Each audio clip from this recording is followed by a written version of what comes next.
Hola, ¿cómo están? Bienvenidos a una nueva transmisión por Sol TV. Mi nombre es Antonella Casali, periodista de este espacio.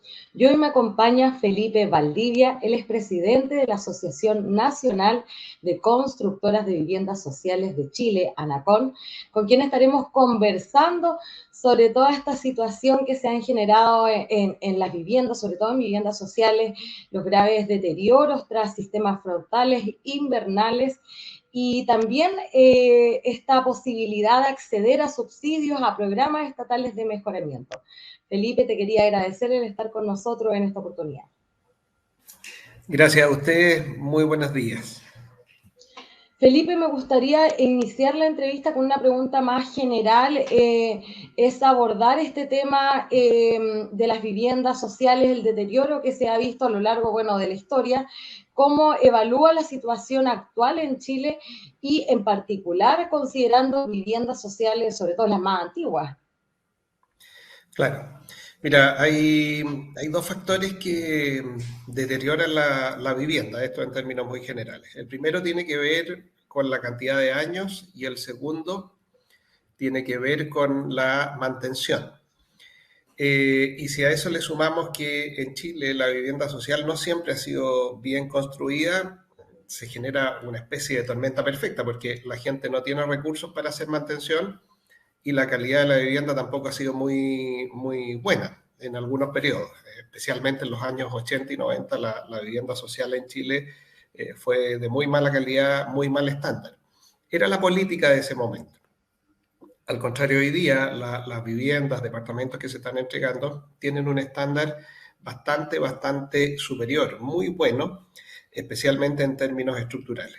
Entonces, durante muchos años se fue acumulando una falta de reparación de viviendas y a partir del año 2006, en el primer gobierno de la presidenta Bachelet, se crea el programa de mejoramientos tal como lo conocemos ahora, que son programas que recuperan las viviendas, son programas que amplían las viviendas, que mejoran la condición térmica, mejoran, eh, digamos, factores como el uso de energía, por ejemplo, a través de paneles fotovoltaicos, paneles térmicos que calientan el agua. Entonces, hay una serie de proyectos o de, digamos, programas asociados a los mejoramientos que eh, intentan y lo logran, de hecho, mejorar la calidad de la vivienda social. Hoy día, ¿cómo está el mercado de esto? Bueno, un poquito complicado, porque la vivienda social aumenta y el deterioro aumenta. Se habla del orden de un 3% más o menos de las viviendas de las viviendas sociales en Chile ya están en condiciones de ser reparadas de manera urgente, o sea que están a punto ya de terminar su vida útil si no se reparan. Entonces, hoy día el Ministerio de Vivienda repara, en tiempos normales, digo bien, reparaba cerca de 110.000 viviendas al año. Hoy día, con la baja presupuestaria de estos últimos 2 años, se están reparando 50.000, 55.000. Entonces, ahí hay un déficit muy grande de reparaciones de viviendas en Chile. Y si lo aterrizamos, más que hablar de los números, a qué, digamos, cuál es el impacto de esto, se traduce en cosas como que hay vecinos que viven en departamentos sociales que, no sé, voy a ser bien literal, tiran la cadena en el cuarto piso y mojan con agua servida el tercero, el segundo, el primero. O sea, estamos hablando de situaciones muy dramáticas. Escaleras de edificios que se están cayendo. Entonces, en los edificios de viviendas sociales, la única vía de escape que hay habitualmente es una caja escala, y si esa caja escala está en mal estado, imagínate lo grave que es arrancar en caso de un incendio, un sismo, etcétera, etcétera. Entonces, eso es lo que está pasando hoy día. Se requiere de mucha reparación, mucho mejoramiento y se está disminuyendo la cantidad de beneficiarios por año que se están ejecutando. En este sentido, presidente, quizás la pregunta sería cómo están las condiciones entonces para actuar o de alguna manera enfrentar lo que se viene, porque por ejemplo, ahí me estaba contando la situación que se da, esta dinámica de estos dos factores de los edificios muy antiguos y que el constante fenómeno climático también empieza a afectar. Pero hemos visto casos, por ejemplo, le hablo acá de la región de Antofagasta, lo que está sucediendo en Tocopilla, con el conjunto habitacional Alto Covadonga, es un conjunto habitacional que se entregó más allá del año 2013, si no me equivoco, si no es 2017, pero creo que fue 2013, y este conjunto habitacional está en un grave peligro de incluso socavón. Entonces, ¿cómo esta dinámica se da considerando este factor que dice que casi disminuyó, yo podría decirlo, más de la mitad de los programas de mejoramiento que se están realizando?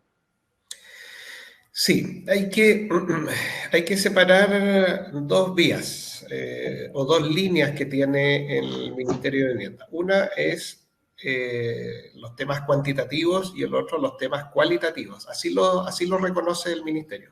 Cuantitativo es cuánto, es decir, la construcción de vivienda nueva. Claro. Construcción de vivienda nueva. Y para eso está el plan de emergencia, que es el que busca construir 260.000 viviendas en este periodo de 4 años. Después está el problema cualitativo, la línea cualitativa, que es ahí donde entra, digamos, todo el abanico de posibilidades de mejoramiento y reparaciones que yo te contaba antes. Hay un problema grave respecto a la calidad de algunos proyectos de vivienda nueva que se han construido.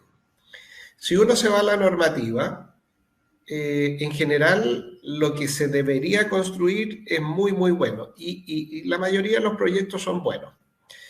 Pero existen proyectos también muy mal construidos, muy mal hechos de vivienda nueva. Tú estás mencionando uno que es emblemático, hay otros, digamos, en la zona norte que también lo son. Acá en la región metropolitana también hay casos de conjuntos, pero muy mal construidos, que nosotros como empresas que hacemos reparaciones tenemos que entrar incluso antes de que se cumplan los plazos de garantía normativa. Existen casos de esos y el ministerio los tiene identificados y está trabajando para que no solo algunos proyectos sean muy bien construidos, sino que todos sean bien construidos. Hay un problema que, a mi parecer, como de alguna manera persona que está involucrada en los proyectos sociales hace mucho tiempo, me hace ruido y que tiene que ver con cómo se enfrentan los proyectos. Muchas veces el diseño, el desarrollo de los proyectos, muchas veces no es lo suficientemente seguro en términos del diseño. Se trabaja con márgenes muy estrechos en términos de recursos y eso hace que, de alguna manera, el riesgo de que falle algo en el proyecto sea mucho mayor. Dicho en palabras simples, cuando los márgenes de los, es decir, los valores con los que se cancelan las partidas en construcción son muy estrechos, es decir, el Estado paga muy poco por hacer un proyecto, entonces se empiezan a acrecentar este tipo de problemas. No estoy diciendo que sea culpamente propia del Estado o del Ministerio. Sí, aquí hay mucha responsabilidad de nosotros como constructores de decir si lo hacemos o no lo hacemos por un cierto valor. Pero sí creemos que debe mejorarse la forma en que se paga esto, la cantidad que se paga por cada partida, de manera que haya una holgura un poco mayor y el riesgo de que el proyecto falle sea mucho menor. ¿Sí? Presidente, son hartas las situaciones, distintas las gravedades, pero no deja de ser gravedad. Dentro de esta dinámica y considerando también las complicaciones para sacar adelante estas resoluciones, ¿qué medidas se están tomando para abordar estos problemas estructurales y de calidad en estas viviendas? Claro, mira, bueno, la primera medida más importante y que tiene más trayectoria y que ha resultado bien es precisamente incrementar los recursos para los programas de mejoramiento. Eso es resolver el problema, ¿sí? En el corto plazo, de manera casi inmediata. Y mejorar la calidad de la vivienda nueva y los márgenes con los que se trabaja, es decir, lo que se paga por construir una vivienda nueva es una medida a mediano y largo plazo. Por ahora lo que más se necesita es la solución inmediata, porque esas familias que se les va a caer un edificio requieren de un mejoramiento, una reparación inmediata. Entonces, ahí es donde hoy día nosotros como agrupación, como medio, como industria de los programas de mejoramiento, que tenemos una trayectoria grande, es decir, esto lleva, imagínate, el año 2006 estamos operando y mejorando, partimos haciendo mejoras bastante sencillas y ahora mejoramos edificios, mejoramos estructuras, mejoramos redes sanitarias. Entonces, la solución de hoy es incrementar los recursos para los programas de mejoramiento, cosa que a todas luces no está pasando. Hoy día nos vemos en la discusión presupuestaria y en el Congreso se discute si se aumenta o cuánto se aumenta la cantidad de recursos para los programas de mejoramiento. Bueno, esperamos que realmente se tome en cuenta la necesidad y la historia de estos proyectos para que no solo pocas familias estén beneficiadas, sino que sean las habituales. Tal como te decía hace un rato atrás, el promedio de los últimos 10 años son 110.000 mejoramientos y los últimos 2 años se han hecho solamente entre 50 y 60.000 mejoramientos por año. Es decir, hay un déficit grande. Y eso tiene que ver con dos cosas, con que el recurso destinado para esto ha disminuido y además los costos de construcción se han encarecido. Entonces la tormenta perfecta. Si pones menos recursos o pones los mismos recursos y todo cuesta más caro, que es lo que pasó durante la pandemia y post-pandemia, entonces la cantidad de familias que se va a ver beneficiada por esto va a disminuir. Y por cierto, nuestra industria, que es una industria de pequeñas y medianas empresas, también está a punto de colapsar. Hemos perdido el primer año, digamos que hubo disminución, cerca de 11.000 puestos de trabajo digamos, de personas que se dedican a hacer mejoramientos, es decir, trabajadores que trabajan directamente en los mejoramientos. Y el segundo año fue más o menos parecido. Entonces estamos hablando de más de 20.000 puestos de trabajo perdidos en 2 años, producto de que se disminuyó la cantidad de subsidios entregados. Entonces, bueno, es una buena solución, es una solución rápida. Nosotros estamos disponibles porque hemos venido ejecutando durante mucho tiempo una cierta cantidad, por tanto, los recursos humanos, técnicos, de especialistas, ingenieros, están disponibles, pero lamentablemente la cantidad de recursos ha disminuido.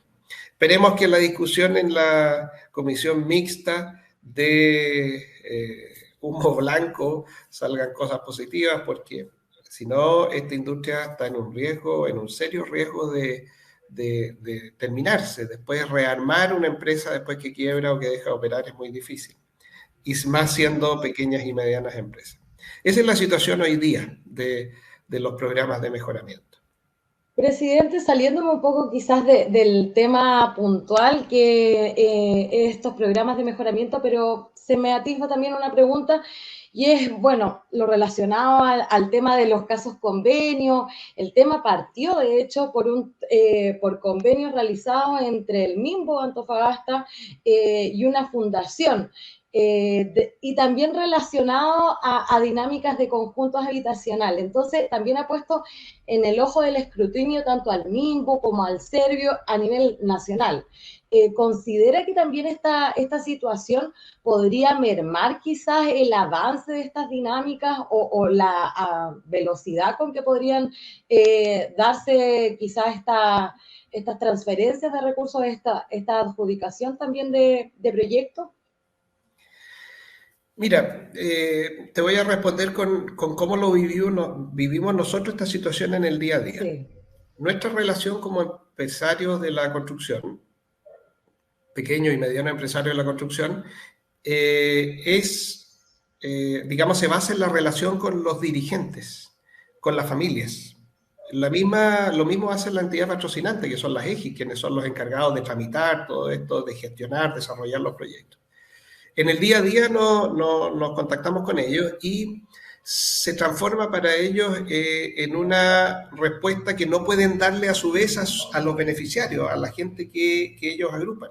Porque tú entiendes que 110.000 familias en un año no las puede atender el Estado, las tiene que atender el privado con recursos del Estado. Entonces, cuando nosotros le decimos, mire, va a tener que seguir esperando por un tercer año por su mejoramiento, los dirigentes, que a su vez representan a la familia, nos dicen, oiga, pero ¿cómo es posible que financien o que se financien actividades, digamos, irregulares con recursos que podrían ser utilizados en nuestros mejoramientos? Y nuestros mejoramientos estamos hablando de reparar un muro que está a punto de caerse, estamos hablando de mejorar una escalera, digamos, Temas urgentes. Entonces, bueno, yo lo filtré un poco porque la verdad que a nosotros nos dicen de manera bastante distinta a las que yo te estoy transmitiendo el malestar que genera el mal uso de los recursos. Es cierto que la cantidad de recursos que hoy día se estima, digamos que se ha hecho mal uso, que se estima en términos de mal uso, no es tan incidente, pero seguro se podría esos recursos haber utilizado en hacer programas de mejoramiento que realmente mejoran la calidad de vida de las familias y no se ocupan en cosas que a lo menos son de dudosa procedencia, por decirlo de alguna manera. Pero la relación con nuestros dirigentes se ha puesto difícil, se ha complicado, porque cuesta explicar, más bien entender, que un recurso se disminuya cuando se ocupa tan bien, como es en el caso de los mejoramientos. ¿Por qué hay menos mejoramientos, digamos, y por qué hay más financiamiento para fundaciones? Es lo que nos dicen nuestros dirigentes. Dicho sea de paso, nosotros también pensamos algo parecido. Entonces, de alguna manera nos toca no explicar, pero sí recibir, entre comillas, los reclamos de las familias que hasta cuándo van a seguir esperando. Dejan de creer en el Estado también, porque si antes se demoraban un año en recibir su mejoramiento, en algunos casos cuando eran cosas extremas 6 meses, pero un año era el promedio y hoy día hay familias que están esperando hace 3 años y no va a salir ahora porque también hay pocos recursos, no van a salir beneficiados. Entonces, ¿cómo explica uno eso? Es difícil, la verdad que nos ha tocado muy complejo desde la perspectiva económica, desde la perspectiva social, la situación está muy compleja. Pasan un poco a ser mediador y también afectados por esta situación, la verdad. Felipe, sí, dentro de esta materia y bueno, pese a esta merma que existe dentro de los subsidios y los programas, si me pudieses también detallar lo que sí se está haciendo, las iniciativas que están desarrollando actualmente. Y también, si dentro de esta dinámica me puedes comentar cómo las familias interesadas pueden acceder, tienen que cumplir algún requisito, postularse, ¿cuál sería el paso a seguir un poco? Perfecto. Lo primero es comentar que hoy día cualquier grupo que se organice, ¿sí?, va a tener un tema de espera mayor que lo habitual y que van a tener que tener más paciencia que nunca. Paciencia, estamos hablando que si ya hoy día hay familias que llevan 3 años esperando, lo más probable es que quien postule ahora va a tener que esperar más de 3 años. Eso es lo primero, para que las expectativas sean bajas y no se genere esta desconfianza hacia el Estado y hacia nosotros, que somos los que ejecutamos los proyectos y los desarrollamos. Pero ¿cómo lo tiene que hacer un grupo de vecinos? Primero es buscar una entidad patrocinante, una EGIS, ¿ya? Las EGIS son entidades de gestión inmobiliaria social, esa es más o menos la traducción. EP se llama entidad patrocinante. Son más o menos lo mismo, pero tienen formas administrativas distintas, pero son las instituciones que organizan a la demanda, que organizan a los vecinos, ¿sí?, los transforman en un grupo de vecinos, un grupo de vecinos formalmente constituidos, y este grupo de vecinos, representados por supuesto por la entidad patrocinante, postula a distintos proyectos. Entonces, un grupo de vecinos que reconoce algún tipo de problema en su edificio, en su casa, ya sea que necesiten ampliaciones, que necesiten cambiar cubiertas de techo con asbesto cemento, que necesiten hacer reparaciones sanitarias en las redes, mejoras estructurales, etcétera, etcétera, tienen que buscar una entidad patrocinante. ¿Cómo las buscan? A través de un listado que hay en los distintos servicios de cada región o en las Ceremis de cada región. Buscan una lista y escogen una entidad patrocinante. Y es la entidad patrocinante la que tiene que hacer el trabajo completo desde organizar a este grupo, pasando por la certificación, en el caso de condominio de vivienda social, después tiene que presentar un proyecto a los servicios y finalmente después encargarse de que se ejecute el proyecto de buena manera. Todo ese trabajo lo hacen las entidades patrocinantes. ¿Y cómo encuentran las mejores entidades patrocinantes? Porque habitualmente los servicios tienen un ranking de cuáles funcionan mejor, cuáles tienen mejores notas, cuáles tienen mejor puntaje. Entonces, los vecinos tienen que acercarse a los servicios y buscar su entidad patrocinante. Otra cosa que les recomendamos mucho a los vecinos es que se metan a la página del Ministerio de Vivienda y ahí se explica de muy buena manera cuáles son los tipos de mejoramientos que hay. Explican el proceso administrativo también de buena manera y también se habla de que tienen que buscar su entidad patrocinante para que este ente privado, habitualmente, también hay públicas de las municipalidades, pero este ente privado pueda desarrollar el proyecto. Ese es el proceso. ¿Sí? Felipe, por último, para ir cerrando esta entrevista, me gustaría consultarte, bueno, ahí lo mencionaste, tener la claridad en el caso de postular de cuánto sería el tiempo de espera, un periodo bastante largo, pero te quería consultar si este periodo se respeta sí o sí de acuerdo, por ejemplo, al orden en que han ido postulando, el orden de ingreso, por ejemplo, a estas solicitudes, o si en su defecto también evalúan, hay situaciones, no sé, muy riesgosas o que en cualquier momento pueden ceder y que en esos casos también pasan adelante y también retrasan de alguna manera a otros que llevaban hace mucho rato esperando. Sí, lo que tú dices, Antonella, es muy, muy preciso. Cuando los servicios y las Ceremis tienen que definir cuál es el que va primero en la fila, está como primer factor de consideración la gravedad del problema que tienen. Es decir, si vemos un tema de socavones como el que tú mencionabas, o si vemos edificios cuyas escaleras están colapsadas o a punto de colapsar, esos proyectos habitualmente tienen un puntaje de prelación, es decir, van primero en la fila, tienen mejor nota de presentación, si lo queremos ver de alguna manera, que otros proyectos que no son tan urgentes, ¿ya?